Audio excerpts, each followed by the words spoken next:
सुर्खियां बनी। लेकिन अमूमन यहाँ पर जो नेचर है वो यही है कि सत्ता है, मुख्यमंत्री है, तो ये पब्लिक चर्चा नहीं होती।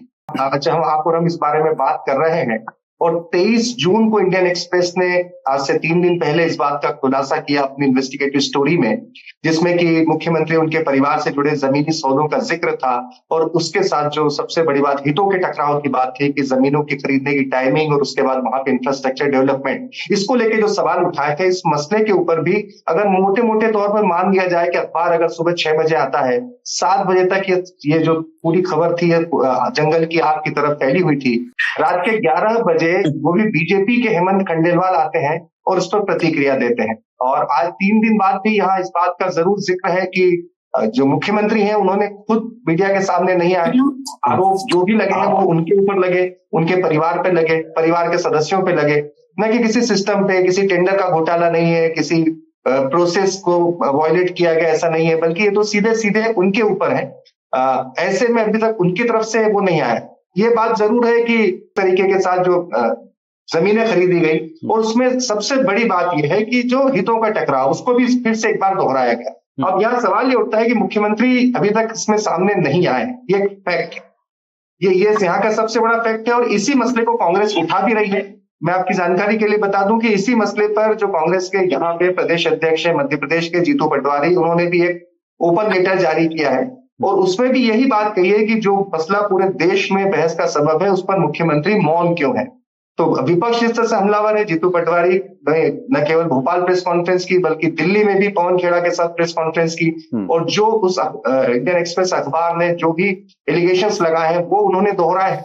अब सवाल ये उठ रहा है कि इस पूरे मसले पर, क्योंकि अभी आज ही जब हम बात कर रहे हैं तो भोपाल के कार्यक्रम में मुख्यमंत्री पहुंचे थे, सार्वजनिक कार्यक्रमों में हिस्सा भी ले रहे हैं, लेकिन ये सवाल सभी के मन में है कि क्या लेते हैं और प्रेस कॉन्फ्रेंस में कहते हैं कि आप देखिए, हमारे पास सबूत है कि खड़गे जी, मल्लिकार्जुन खड़गे और उनके बेटे प्रियंक खड़गे, वो इसी तरह से एक लैंड स्कैम में है। उनकी जो ट्रस्ट है, उस ट्रस्ट में उन्होंने कई एकर्स खरीदे हैं, कई प्रॉपर्टीज उनके नाम पर हुई है और इस पर कार्रवाई होनी चाहिए। उन्होंने मोहन यादव के बारे में बात नहीं की, उन्होंने एक तरह से वॉट अबाउटरी की कि आप तो बात कर रहे हैं मोहन यादव की, हमारे बारे में पूछ रहे हैं, हम तो आपको बता रहे हैं कि मल्लिकार्जुन खड़गे के बारे में आप हमें बताइए। फिर उसके बाद बीजेपी के प्रवक्ता तैयार हुए और चैनल भी तुरंत डिबेट के लिए तैयार हो। पहले दिन तो टीवी चैनल हमारे एक या हम और आज तक को छोड़ के किसी चैनल ने इसको टच भी नहीं किया। पहले दिन बिल्कुल शांति।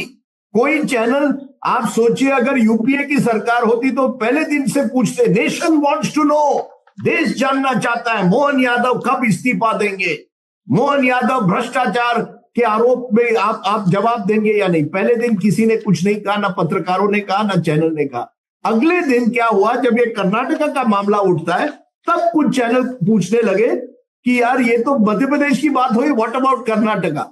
तो फिर आपने कांग्रेस बनाम बीजेपी कर दिया। मुझे लगता है कि बीजेपी, जैसे मैंने कहा, जब भी इस तरह के मामले उठते हैं ज्यादातर चुप्पी बरकरार करती है।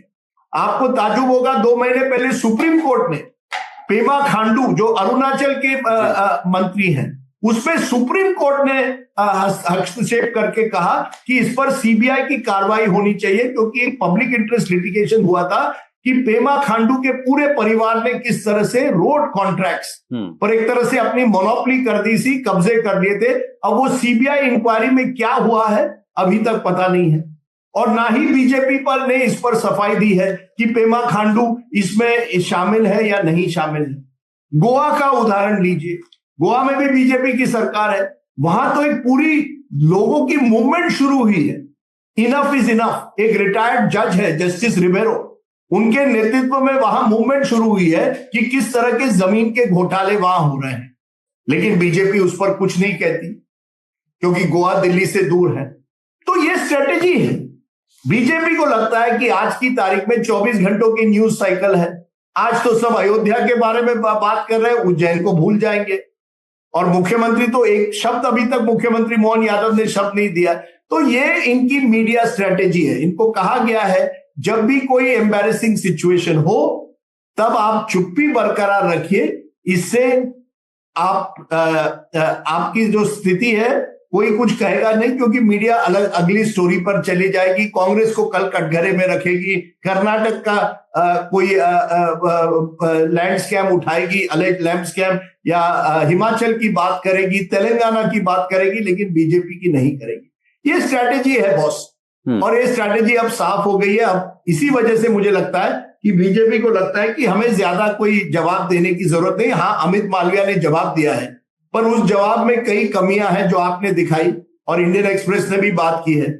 यानी मेरे नाम पर जमीन नहीं है, लेकिन मेरे परिवारवाद पर और नजदीक परिवार का क्या मतलब? कौन है आपका नजदीकी? केवल आपकी पत्नी या आपकी बेटी या कोई और हो सकता है? कौन है? या आपके बेटे या आपकी जो डॉटर इन लॉ है, कौन है इसमें? तो अगर आप पूरा ब्यौरा देखें, 24 के बाद भी उन्होंने जमीनें खरीदी है, और मास्टर प्लान भले ही मई 23 में आया हो, फैक्ट इज तब भी मोहन यादव मंत्री थे, और उज्जैन के पूरी तरह से एक तरह से उनका दबदबा पिछले 10 सालों में रहा है। अगर आप कोई भी उज्जैन चला जाए तो इसके बारे में बात करेगा कि मोहन यादव वॉज नेता, एक तरह से वहां के नंबर 1 नेता माने जाते थे। तो I think BJP has decided कि let this issue play out, हम कोई दखल अंदाजी नहीं करेंगे। हाँ, एक बीजेपी के नेता ने मुझे कहा, please show me money trail, पैसा दिखाइए कि कहां कैसे पैसे कहां तक आए। अब मनी ट्रेल हम दिखाएंगे। आदर्श मामले में किसी ने हमको नहीं पूछा था जब यूपीए की सरकार थी, मनी ट्रेल दिखाइए। Without FIR Ashok Chavan was made to resign even before FIR in Adarsh case.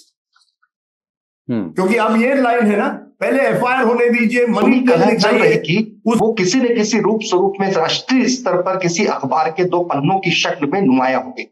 वो इस तौर पे हुआ कि जो चल रहा था जब से मोहन यादव बने, हजम तो कईयों को नहीं, क्योंकि वो 4थी 5वीं पंक्ति के नेता थे जिन्हें सीधे उठाकर पर्ची के जरिए बतौर मुख्यमंत्री शपथ दिला दी गई। उसके बाद से कैलाश विजयवर्गीय हो, प्रहलाद पटेल हो, शिवराज सिंह चौहान हो, और भी लंबी फहरिस्त, लॉन्ग लिस्ट। लेकिन हालिया जो कॉन्फ्लिक्ट था वो दरअसल उज्जैन के पूर्व सांसद प्रोफेसर चिंतामन मालवीय, उनकी उज्जैन महाकाल मंदिर के पास पार्किंग के पास एक जमीन को लेकर ईओडब्ल्यू में शिकायत की। चिंतामन मालवीय और मोहन यादव दोनों की राजनीतिक तौर पर प्रतिद्वंदता कह लें या दोनों की बनती नहीं, दोनों भारतीय जनता पार्टी में पहले उज्जैन के सांसद हुआ करते थे प्रोफेसर चिंतामन मालवीय। अब प्रोफेसर चिंतामन मालवीय आलोट, मध्य प्रदेश के रतलाम जिले के आलोट से विधायक रहने वाले उज्जैन के।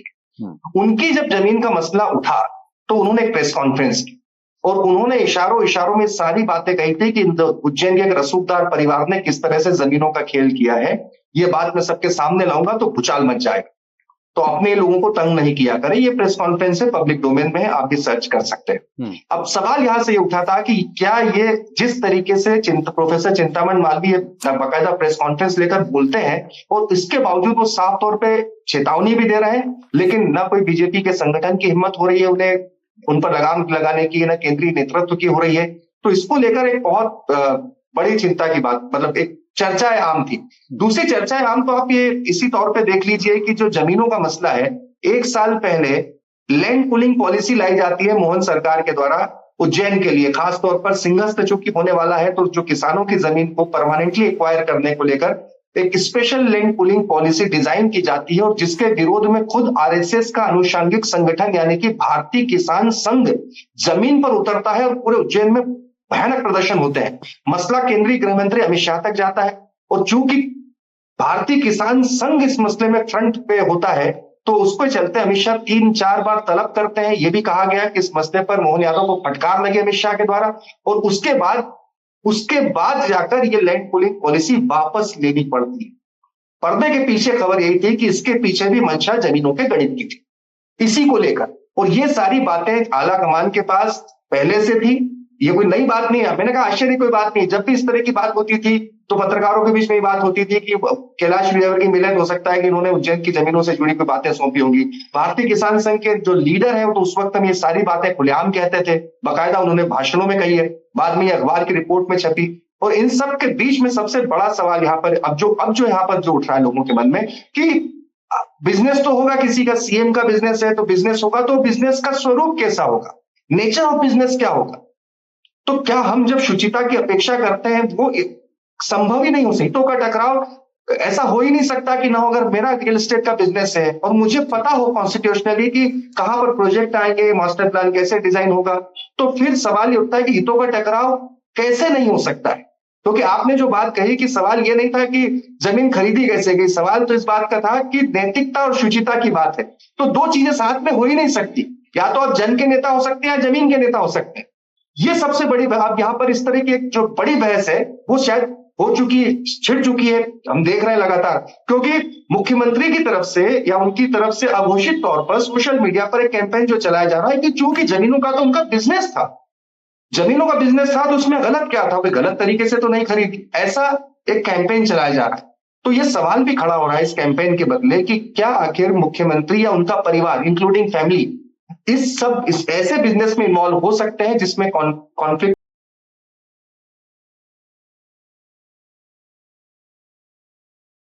दूसरा आपका इश्यू था कि नरेंद्र मोदी जी ने कहा था कि ना खाऊंगा मैं ना खाने दूंगा। आपका जो नैरेटिव था strong anti tough on corruption, zero tolerance on corruption, वो डाइल्यूट होता है। उसमें अगर आप ट्रेंड देखिए तो 2014 के बाद से ज्यादातर टाइम पे जब भी कोई बीजेपी के किसी नेता के खिलाफ आरोप आते, even you take for example Pragya Thakur का, तो उसमें प्रधानमंत्री मोदी ने कहा कि मैं उनको मन से कभी माफ नहीं कहूंगा। इवेंचुअली शी वाज आउस्टेड, उनको हलक हटाया गया, मगर उस टाइम पे कोई एक्शन उनके खिलाफ नहीं हुआ। आप देखिए नीट के मामले में, देखिए तमाम चीजों में जिनमें हम देखते थे कि कांग्रेस प्रेशर में आकर के, I think it was a weak government, वो अपने लोगों को इस्तीफे पे मजबूर कर देती थी। और यही जो आपने सवाल पूछा हिमांशु से कि क्या होगा उनका, आई थिंक बीजेपी यहां पे बहुत ज्यादा, ये कोई स्ट्रेंथ का मामला नहीं है, ये बीजेपी यहां पे ट्रैप्ड है। उसके पहले मैं एक पॉइंट जो उठाना चाहूंगा, जो कि आपने भी बोली और राजदीप ने भी बोली, ये उनकी सफाई में मोहन यादव जी की पूरा मामले दो चीजें कही जा रही हैं। एक तो कॉन्फ्लिक्ट ऑफ इंटरेस्ट के मामले में मनी ट्रेल का, दूसरा मामला जो है वो ये कहा जा रहा है इनोसेंस में वो टाइमलाइन कोट किया जा रहा है। टाइमलाइन कोटिंग का सबसे बड़ा इशू ये कहा जा रहा है कि मई 2023 में आपका उज्जैन मास्टर प्लान 2035 क्लियर होता है, वो दिसंबर में मुख्यमंत्री बने, तो जो उसके पहले जमीनें की वो पब्लिक डोमेन में था, तमाम चीजें। लेकिन साहब उज्जैन मास्टर प्लान 2035 रिलीज किसने किया, साइन किसने किया, कैबिनेट नोट किसने पढ़ा होगा? It is very clear that mister Mohan Yadav जो थे वो एज मिनिस्टर 2021 से 23 में तो थे, वो एज ए मिनिस्टर उनको टोटल अवेयरनेस थी उज्जैन मास्टर प्लान 2035 की, ये बात सिद्ध है। तो क्या है कि ये टाइमलाइन जो है उनका बचाव नहीं करता कि वो सीएम 23 के बाद बने। उसके बाद अगर देखें तो एक जो फैक्ट मैंने डेटा में देखिए, अगर कि जो इनके परिवार की माली वो जो है वो डबल हुई, 21 से 23 के बीच में लैंड होल्डिंग डबल हुई मोहन यादव जी से बाहर हैं। इस अकाउंटेबिलिटी फैक्टर जो है इलेक्शन कमीशन की कि एफिडेविट देना होता है, उस परिधि से बाहर हैं। आपके डिस्टेंट रिलेटिव हैं, जो बेनिफिट जिन्होंने जमीनें खरीदी हैं वो इससे बाहर हैं, उसके एफिडेविट अवेलेबल नहीं है। उनके पास ये 45 करोड़ इन 137 प्लॉट्स को खरीदने के लिए कहां से आई, इसका मामला तो जांच से ही पता लगेगा ना। So there has to be a probe, क्योंकि उनको जानकारी मिल सकती थी because he was a minister since 2021, इसलिए जांच जरूरी है। सेकेंड एलिमेंट, सेम पॉइंट जो राजदीप ने उठाया, आदर्श काम में अशोक चौहान की सासू माँ जी को, उनकी मदर इन लॉ को एक फ्लैट मिला था, उसके कारण उनका रेजिग्नेशन हुआ था। If that is the level of accountability जो कि इस डेमोक्रेसी में डिमांड की जाती रही है, तो इस मामले में भी जांच होकर के कहीं ना कहीं अकाउंटेबिलिटी फिक्स होनी जरूरी। हम नहीं कह रहे कि दे आर गिल्टी, मगर जांच के बिना किसी को बरी कर देना, किसी को घेर लेना ये भी गलत है, मगर किसी को बरी कर देना भी बिना जांच के गलत है। रॉबर्ट वाड्रा का केस हुआ था 2010 के अंदर। रॉबर्ट वाड्रा को डीएलएफ से डील के तहत बहुत सारी जमीनें और प्रॉपर्टी मिली थी सस्ते दामों पे। BJP made an issue, it wanted a white paper to be issued by the government. अब ये बताइए कि Robert Vadra is related to Priyanka Gandhi and Sonia Gandhi and Rahul Gandhi. उनके बारे में ये कि अगर वो बिजनेस डील कर रहे हैं तो उनमें अगर जांच की मांग होती है तो यहां पे जांच की मांग क्यों नहीं होनी चाहिए, या इस मामले में जांच क्यों नहीं होनी चाहिए। देन इसमें बीजेपी जो है उसको एक प्रॉब्लम देखिए क्या होती हो रही दिख रही है कि 2023 में ये मुख्यमंत्री बनाती है बीजेपी, जैसे हिमांशु ने कहा कि एक यादव वोट के तुर्रे के कारण, यादव वोट के एलिमेंट के कारण इनको मुख्यमंत्री बनाया गया। अब देखिए बीजेपी के सामने एक परेशानी क्या है, अखिलेश यादव ने एक बड़ा स्मार्ट पॉलिटिकल मूव खेल दिया है। मोहन यादव जी को जब मुख्यमंत्री बनाया गया था उसका इंपैक्ट उत्तर प्रदेश में 2024 में नहीं हुआ, it did not benefit. But अगर आज उनको वो हटाती है या उनके खिलाफ कोई इंक्वायरीज और ये सब होती हैं तो उसका नुकसान, Akhilesh Yadav gets a readymade issue in Uttar Pradesh कि बीजेपी का ओबीसी के प्रति क्या रवैया है और किस तरह से बीजेपी के ओबीसी नेताओं को ट्रीट किया जाता है। क्योंकि मध्य प्रदेश में इलेक्शन उत्तर प्रदेश के बाद में है तो ये उत्तर प्रदेश में इशू बन जाएगा। सो इशू जिसपे बीजेपी 2024 में बेनिफिट नहीं कर पाई, उस इशू पे लाइकली नुकसान बीजेपी उठा सकती है उत्तर प्रदेश में आने वाले 2027 के चुनावों में। हाँ, वैसे सिर्फ इस जानकारी के लिए जो हम चूंकि बार बार बात कर रहे हैं, उज्जैन के ही आसपास की बात इसलिए ज्यादा हो रही है क्योंकि दो वजहों से उज्जैन में विकास की रफ्तार, परियोजनाओं, सड़कों की रफ्तार बहुत तेज है। एक 2028 में सिंहस्थ कुंभ वहां होना है और दूसरा उज्जैन के अपने विकास के लिए भी एक मास्टर प्लान जो 2023 में जारी किया गया, जिसकी चर्चा हम कर ही रहे हैं, उसका नाम है उज्जैन मास्टर प्लान 2035 की 2035 तक उज्जैन को ऐसा बनाना है। इन दो वजहों से वहां जमीनों के दाम बहुत तेजी से बढ़े हैं और इंडियन एक्सप्रेस की रिपोर्ट ये कहती है कि उसका फायदा क्या मोहन यादव के परिवार एवं उनके स्वामित्व वाली कंपनियों को मिला। अखिलेश यादव, मैं कुलदीप यहाँ पे एक पॉइंट उठाना चाहूंगा। इंटरेस्टिंग बात जो हिमांशु कह रहे हैं कि उनको डांट पड़ी थी मोहन यादव जी को, मैं आपको ये नाम नहीं बताऊंगा मगर उनको सीनियर लीडरशिप द्वारा दिल्ली द्वारा एक वाक्य बोला गया था कि आप ये याद रखिएगा कि आप उज्जैन के नहीं मध्य प्रदेश के मुख्यमंत्री हैं। पुनीत जी, मुझे एक चीज बताइए कि उज्जैन में मतलब बड़ी मुश्किल से लोग बात कर रहे हैं, हमारी टीम भी कई पत्रकारों से बात करने की कोशिश की। मैंने एक पत्रकार ने ये बताया कि दैनिक भास्कर में काम कर चुके और बाद में द डॉन नाम का एक लोकल अखबार निकालने वाले एक पत्रकार हैं राजीव सिंह भदौरिया रिम्पी। उन्होंने कुछ समय पहले मोहन यादव से जुड़ी जमीनों को लेकर के खबरें छापी थी, तो उनके घर पर बुलडोजर चला दिया गया था और हमने इसको सर्च करके एक बार इसकी छानबीन करनी चाहिए तो दैनिक भास्कर पर 2 साल पहले की एक खबर मिली जिसकी हेडलाइन थी कि ब्लैकमेलिंग को लेकर के बड़ी कार्रवाई, भदौरिया के मकान का अवैध हिस्सा ढहाया। अपेरेंटली इन पत्रकार पर यह आरोप था कि ये वसूली कर रहे थे या ब्लैकमेल कर रहे थे। ये क्या मामला था, आप जानते हैं इस बारे में?